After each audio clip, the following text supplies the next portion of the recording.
নমস্কার বন্ধুরা, চাকরি স্কুলে জানাই তোমাদের প্রত্যেককে স্বাগত। আমি তোমাদেরই সাহিত্য। তো বন্ধুরা, তোমাদের জন্য আজকে আমি আবারও একটি ইংরাজির টাইপিংয়ের প্র্যাকটিস সেট নিয়ে চলে এসেছি। তোমরা জিনিসগুলোকে ভালো করে প্র্যাকটিস করো। তোমরা ভাবছো যে কবে ডিভি হবে, তারপরে টাইপিং, সেই সব চিন্তায় যদি পড়েছো তো তোমাদের কিন্তু অ্যাকুরেসি এবং টাইপিংয়েও প্রবলেম হবে।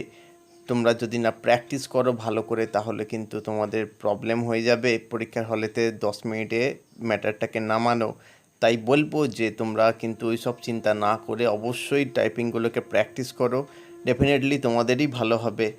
টাইপিং হলে কী ধরনের কি সারাউন্ড হবে, মানে কী ধরনের সাউন্ড হবে, সেই ধরনের জন্য আমি একটা ভিডিও বানিয়ে দিয়েছি। এই ভিডিওর ডেসক্রিপশান বক্সে সেই ভিডিওর লিঙ্ক থাকবে, তোমরা দেখে নাও। এবং ভিডিওটি যদি ভালো লাগে অন্যের সঙ্গে একটু শেয়ারও করতে ভুলো না। তো খুব ভালো থেকো। জয় হিন্দ।